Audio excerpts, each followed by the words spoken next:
अगर आप लोग बागवानी करने के साथ साथ उसमें सब्जियों की खेती करके जो अपना प्रॉफिट है प्रति एकड़ बढ़ाना चाहते हैं, तो उसमें कौन कौन सी ऐसी फसलें हैं जो लगा करके आप सहफसली खेती सफलतापूर्वक कर सकते हैं। तो आज की वीडियो में हम यही बताने वाले हैं। हम इस समय अपने केले के खेत में हैं और ये जो हमारे केले की फसल लगी हुई है, यह केले की पछेती फसल है। क्योंकि हमारे यहाँ त्यौहार होते हैं, तो उन त्योहारों पे हम इन केले को तैयार करते हैं और जिससे हमें जो प्रॉफिट होता है ये थोड़ा सा बेहतर प्राप्त होता है। तो आप लोग यहाँ पर देख सकते हैं कि ये जो हमारा केला है पूरी तरीके से हरा भरा है, साफ़ सफाई है और यहाँ पर ड्रिप लगी हुई है। इसके साथ ही साथ अगर आप लोग देखें तो यहाँ पर जो हमारे खीरे की फसल है यह लगी हुई है और इसमें अब पहली हार्वेस्टिंग आज होने वाली है। तो ये जो हम खीरे की फसल लगाए हैं, इसके पहले हम यहाँ पर धनिया, मूली और पालक, पत्ता गोभी, फूल गोभी इत्यादि प्रकार की जो फसलें होती हैं उनको लगा चुके हैं। तो ये जो फसलें हैं काफ़ी बेहतर रही हैं। पर आप लोगों का कई फसलों को लेकर के प्रश्न होगा कि हम कौन कौन सी लगा सकते हैं। तो सारी डिटेल हम आप लोगों को इस वीडियो में तो बताने ही वाले हैं। लेकिन अगर जैसे ये पौधा देख रहे हैं कि पूरी तरीके से जो सूर्य से आने वाली किरणें होती हैं उनको ब्लॉक नहीं कर रहा है, तो ऐसी पोजीशन में जो हमारे खीरे को रोशनी चाहिए उतना भरपूर रोशनी मिल जाती है। तो इस वजह से यहाँ पर मौके पे खीरे की फसल सफल है और इसका जो प्रोडक्शन हो रहा है, क्योंकि आज पहली हार्वेस्टिंग होनी है। तो अगर आप लोग देखें यहाँ पर, तो ये हमारा एक पौधा है। एक पौधा में 1 फीट के अंतर्गत अगर आप लोग देखें तो यहाँ पर आप लोगों को 3 फल लगे हुए हैं। और यहीं पर अगर हम आगे की तरफ बढ़ेंगे तो यहाँ पर फूल है, इनकी काफ़ी ज़्यादा संख्या यहाँ पर देखने को मिल रही है। तो अगर हम बात करें खीरे की फसल का, तो जो खीरे की फसल है पूरी तरीके से इसमें सफल है। अब इसमें आप कौन कौन सी फसलें लगा सकते हैं। जैसे जब आप लोग पहली बार केले की फसल का प्लांटेशन करते हैं, तो उत्तर भारत में सबसे अच्छा समय होता है केले के पौधे लगाने का जून और जुलाई। तो जून और जुलाई में जब आप लोग केले की खेती करने जा रहे हैं तो उस दौरान आप लोग फूल गोभी लगा सकते हैं। अगर आपके केले के खेत में पानी बारिश का नहीं लगता है तो उसके बाद जो आपकी फसल होगी ये होगी पत्ता गोभी। क्योंकि जो पत्ता गोभी होती है, अगर सूर्य से आने वाली जो किरणें होती हैं कम है, मतलब ज़मीन पे कम धूप अगर मिल रही है, आपके केले के पौधे ज़्यादा विकास कर गए हैं, तब की परिस्थिति में भी आप जो पत्ता गोभी है लगा करके पूरी तरीके से सफल हो सकते हैं। अगर आप लोग साग वर्गीय खेती करना चाहते हैं, जैसे धनिया है, मूली है, पालक है, मेथी है, सोवा है, तो ये फसलें भी आप लोग बड़े आसानी से कर सकते हैं।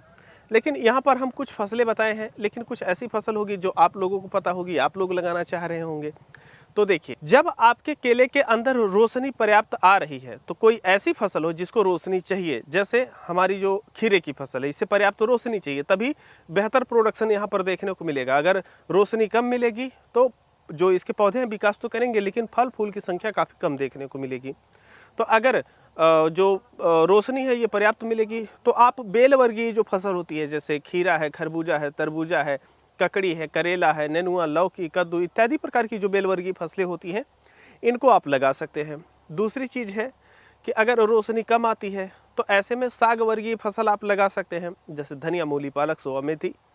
और जो तीसरी फसल है कि अगर हम रोशनी भी आ रही है और या रोशनी नहीं आ रही है, तो रोशनी अगर एकदम नहीं आ रही है तो आप लोग पत्ता गोभी के साथ भी जा सकते हैं। बाकी जो फूल गोभी आपकी होती है इसे आप लगा सकते हैं, बेहतर रिस्पॉन्स देती है।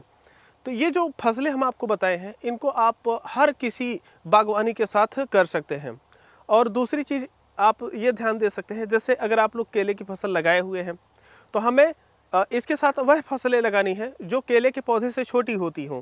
अगर यहाँ पर हमारा केले का पौधा 4 से 5 फीट का है, तो अगर हम यहाँ पर मक्का की बुआई कर देंगे तो ये एक दूसरे को डिस्टर्ब करने लगेंगे, तो ना तो हमारी मक्के की फसल बेहतर हो पाएगी, ना ही हमारा केला बेहतर हो पाएगा।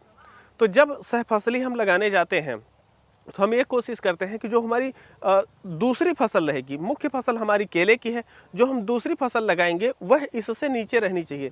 कारण ये है कि हम पूरी प्लानिंग किए हैं केले के हिसाब से, तो केले में हमें सफल तो होना ही होना है, पहला टारगेट ये होता है। लेकिन अब हमारा खेत खाली पड़ा है, हम कुछ और लगाना चाहते हैं, तो उसमें हम रिस्क भी ले सकते हैं और उसमें लागत भी कम आनी चाहिए, तो उसी हिसाब से हम लोग टारगेट करते हैं। तो हमें उम्मीद है कि अगर आप लोग ये वीडियो देखे हुए हैं तो आप लोग भी एक बेहतर फसल का चुनाव करके प्रति एकड़ जो आपका मुनाफा होता है यह बढ़ा सकते हैं। लेकिन जब आप सहफसली खेती करने जाएं तो आप लोगों को एक चीज़ का ध्यान देना है कि थोड़ी सी जो आपकी लागत है यह बढ़ेगी। और दूसरी चीज़ है कि आपको जब आप यहाँ पर खीरा लगा दिए या कोई फसल लगा दिए तो इसमें जो बड़ी मशीनें होती हैं इनका प्रयोग आप नहीं कर पाएंगे, तो लेबर चार्ज आपका बढ़ेगा। तो अगर आपके परिवार अच्छे खासे हैं, छोटे किसान हैं, तो आप लोग इसको कर सकते हैं। बहुत बड़े किसान हैं तो अगर आपके पास मैनेजमेंट पर्याप्त है तब इस तरीके की खेती कर सकते हैं। अगर मैनेजमेंट सही नहीं रहेगा, लेबर सही नहीं है, तो केले के अंदर या बागवानी के अंदर जो सहफसली होती है उतना ज़्यादा सक्सेस आप लोग नहीं कर पाएंगे। तो इन बातों का आप लोगों को ध्यान रखना है। बाकी और किसी चीज़ से संबंधित आप लोगों को वीडियो चाहिए तो हमें बताएं। बाकी हम इस वीडियो को यहीं पर समाप्त करते हैं। मिलते हैं आप लोगों से एक नई वीडियो में, तब तक के लिए चलते हैं। जय जवान जय किसान।